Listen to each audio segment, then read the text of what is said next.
दोस्तों, हम इंसान आज कितने आधुनिक बन चुके हैं। हम धरती के बाहर जा सकते हैं, स्पेस में करोड़ों लाइट ईयर्स दूर देख सकते हैं।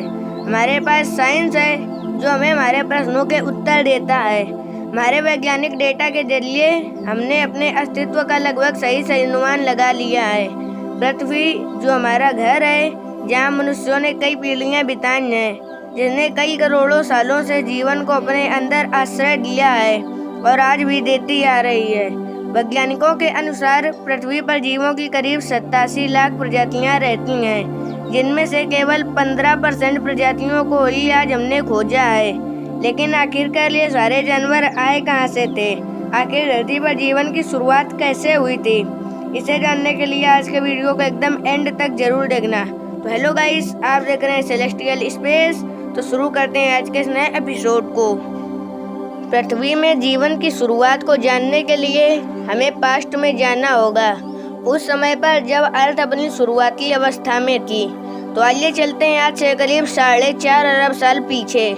आज से करीब 4.5 अरब साल पहले चट्टान का एक बहुत बड़ा सा गोला एक बेनाम स्टार का चक्कर लगा रहा था।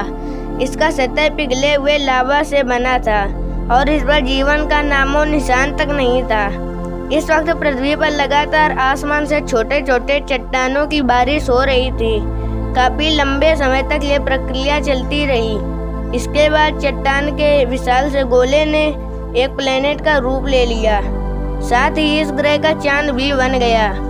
ये वही ग्रह है जहां आज हम रहते हैं, अर्थ। इस वक्त पर पृथ्वी का टेम्परेचर बहुत ही अधिक था। काफी लंबे समय के बाद हमारे प्लेनेट का तापमान थोड़ा ठंडा हुआ और इस पर ठोस सतह का निर्माण हुआ। आज से करीब 3.9 अरब साल पहले इसने फिर से मेटेओराइट्स की बारिश का सामना किया, जिसे हम कहते हैं द लेट हेवी बॉम्बार्डमेंट। और इस वक्त धरती पर केवल छोटे चट्टान ही नहीं, बल्कि इसके साथ साथ एस्टेरॉइड्स की भी बारिश हो रही थी। प्रतिदिन कई हजारों की संख्या में एस्टेरॉइड्स धरती पर बरस रहे थे। ये एस्टेरॉइड्स अपने साथ कुछ खास लेकर आए थे। इनके अंदर जमी हुई बर्फ के क्रिस्टल्स थे, जिन्होंने हमारी धरती में समुद्रों का निर्माण किया और साथ ही धरती के एटमॉस्फेयर में नाइट्रोजन गैस भी लाए। पर धरती अभी भी बेजान थी। यहाँ जीवन के लिए परिस्थितियाँ अभी भी उपयुक्त नहीं थीं। धरती का एटमॉस्फेयर अभी भी पूरी तरह से जहरीले गैसों से भरा हुआ था। यहाँ वायुमंडल में ऑक्सीजन तो था ही नहीं और धरती भी चारों तरफ से पानी से घिरा हुआ था। पर अब यहाँ परिस्थितियाँ बदलने वाली थीं। आज से करीब 3.8 अरब साल पहले हमारी धरती पर एक बार फिर से एस्टेरॉइड्स की बारिश शुरू हुई। पर अब की बार ये एस्टेरॉइड्स अपने साथ सिर्फ पानी ही नहीं लाए थे, बल्कि ये कुछ बेहद ही अनमोल चीज लेकर आए थे जो धरती को जीवन देने वाला था। ये एस्टेरॉइड्स अपने साथ खनिज यानी मिनरल्स लेकर आए थे। साथ इन्होंने कार्बन, प्रोटीन और एमिनो एसिड्स का भी अंतरिक्ष से समुद्र की गहराइयों तक परिवहन किया। परंतु यहाँ समुद्र की गहराई में टेम्परेचर बहुत कम था। यहाँ सूरज की रोशनी पहुँच ही नहीं सकती थी। लेकिन यहाँ समुद्र की गहराई में भी छोटे छोटे प्राकृतिक चिमनीज थे, जो पानी को गहराई में भी गर्म रखते थे। और यहीं पर जीवन का पहला बीज पनपा।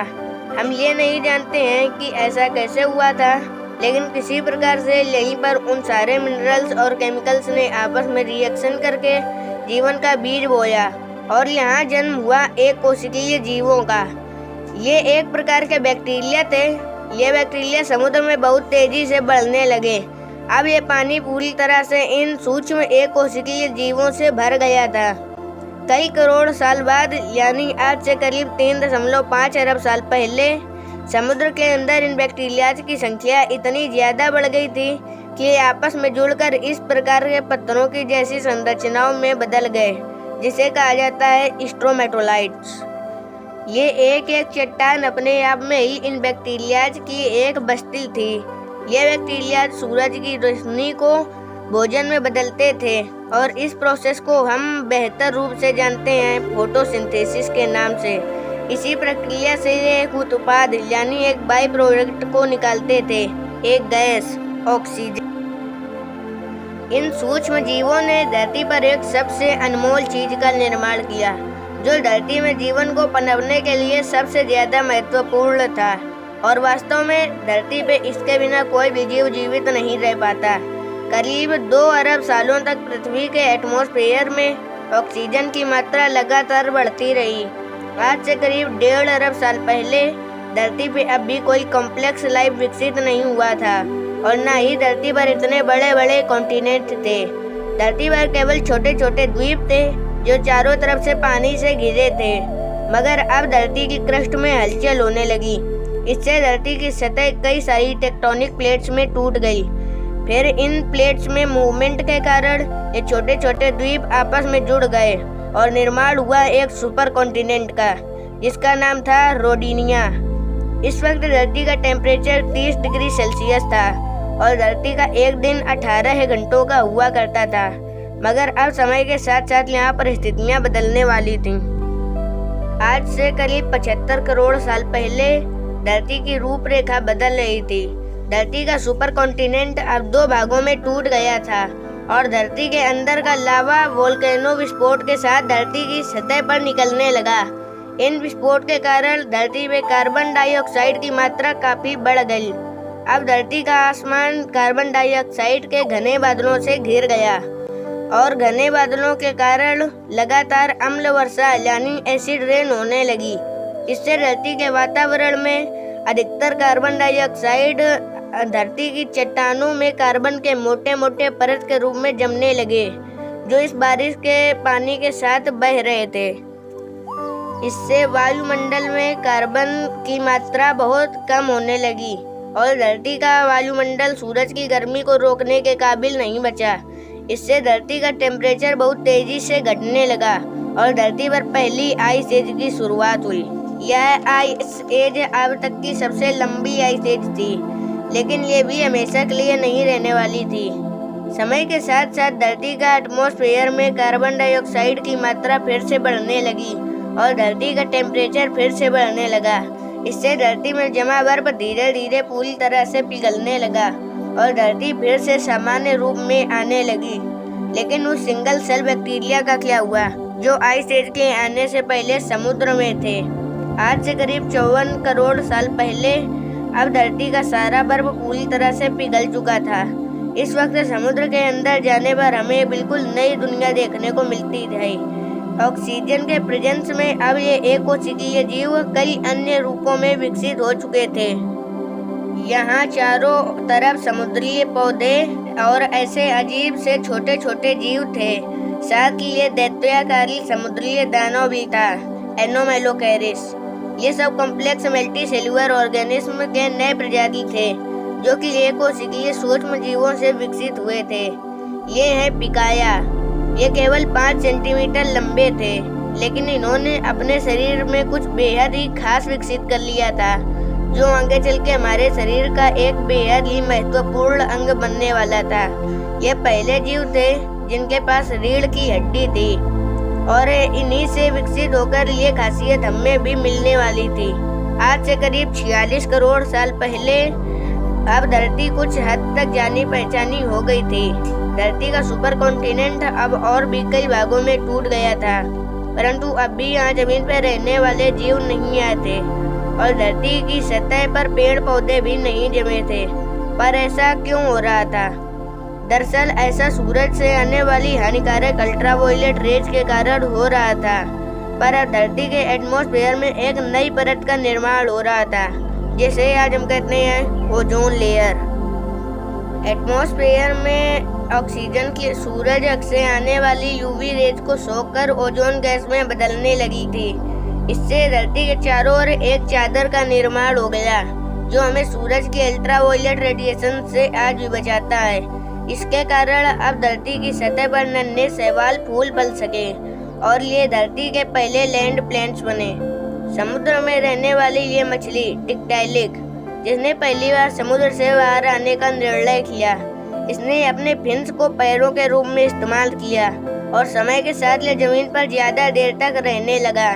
इससे इसके अंग काफी विकसित हो गए। करीब 1.5 करोड़ साल के विकासकरण के बाद ये जानवर अब पूरी तरह से जमीन में रहने लायक बन गए थे और इन्हें कहा जाता था टेट्रापॉड्स। आज से करीब 36 करोड़ साल पहले टेट्रापॉड्स पूरी तरह से विकसित हो गए थे और अब ये पूरी तरह से जमीन में रहने वाले जीव बन गए थे। यही वो जीव थे जो बाद में डायनासोर्स, बर्ड्स, मैमल्स और अंत में इंसानों में विकसित होने वाले थे। यहाँ से एक नई प्रजाति की शुरुआत हुई, लेकिन अब धरती का बुरा वक्त आने वाला था। समय के साथ साथ जीवों की विकास प्रक्रिया जारी रही, लेकिन साथ ही धरती का वातावरण भी बहुत तेजी से बदल रहा था। एक बार फिर से वोल्केनिक विस्फोट के कारण धरती का तापमान बहुत बढ़ गया। इससे धरती पर बहुत बड़ा अकाल पड़ गया। इस अकाल में लगभग सारे पेड़ सूख गए और धरती पर करीब 95 जीवों की प्रजातियां साफ हो गईं। इस अकाल में कुछ ही जीव जिंदा बच पाए थे, जिन्होंने जिंदा रहने के लिए कुछ भी खाना शुरू कर लिया और गर्मी से बचने के लिए जमीन के अंदर रहने लगे। पर समय के साथ साथ परिस्थितियों में फिर से सुधार आया। धरती का वातावरण फिर से सामान्य हो गया। आज से करीब 20 करोड़ साल पहले अब धरती की रूपरेखा काफी हद तक बदल गई। वोल्केनिक विस्फोटों ने नए भूभागों का निर्माण किया, जिन्होंने आपस में मिलकर एक सुपर कॉन्टिनेंट का निर्माण किया, जिसका नाम था पेंगिया। अब धरती अंतरिक्ष से काफी हद तक आज के जैसी ही दिखाई देने लगी थी। इतने बड़े अकाल के गुजरने के बाद धरती वापस से सामान्य हो गई और सतह पर फिर से पेड़ पौधे उगने लगे और धरती पर जो 5% जीवों की प्रजातियां बच गई थी वह विकसित हो चुके थे और एक नई प्रजाति का जन्म हुआ, जो आने वाले समय में धरती पे शासन चलाने वाला था। वे थे डायनासोर्स। डायनासोर्स उन्हीं 5% रेंगने वाले जीवों से विकसित हुए थे जो उस अकाल में खुद को किसी भी तरह से बचा पाए थे। डायनासोर्स की भी कई प्रजातियां थीं। कुछ शाकाहारी थे तो कुछ मांसाहारी। कुछ डायनासोर्स शांत स्वभाव के थे तो कुछ बहुत ही हिंसक थे। डायनासोर्स ने काफी लंबे समय तक धरती पर राज किया। करीब 11 करोड़ सालों तक ये धरती पर फूल फल रहे थे। पर इसके बाद क्या हुआ?